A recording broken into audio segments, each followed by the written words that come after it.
I rise today to speak in opposition to Senate Bill 618. I appreciate the remarks from the previous speaker.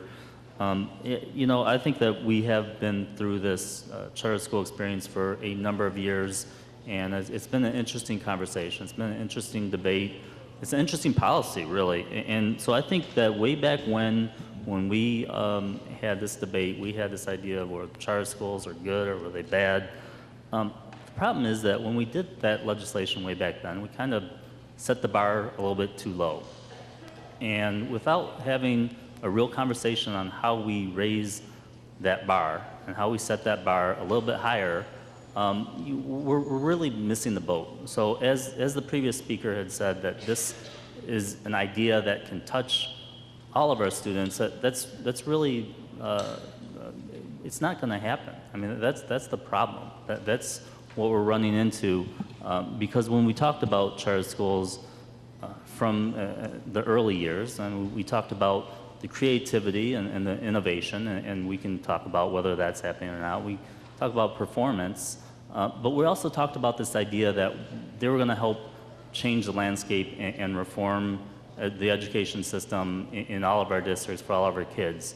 And we've set that aside. I mean, that's kind of the troubling aspect of this whole legislation. We've set that whole idea aside that this can be a tool for reform for the rest of our education system. And in fact, we've gone to lengths to protect protect our charter schools from some of the scrutiny that I've talked about before, and just the basic public disclosure stuff, the conflict of interest, and performance. We haven't nearly enough focused on quality.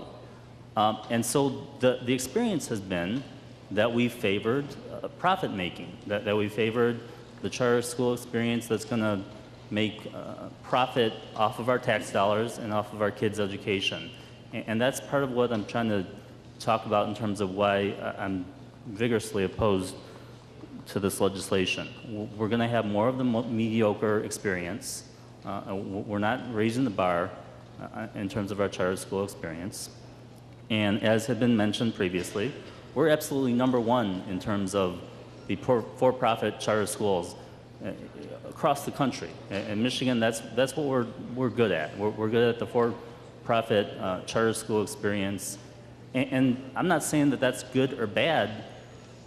Just the performance isn't there. We're not doing better than the other schools, our regular public schools, and so all we're doing is subsidizing these for-profit ventures and diverting scarce resources, once again, scarce resources from our neighborhood, locally governed public schools that have to take every kid, that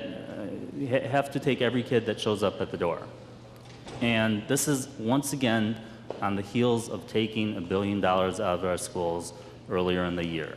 And so it's really, what kind of priorities are we looking at here? As a policymaker, as a lawmaker, my concern is not just the kids that are in that charter school experience. And so let's raise the bar. But what is the experience for all of our kids?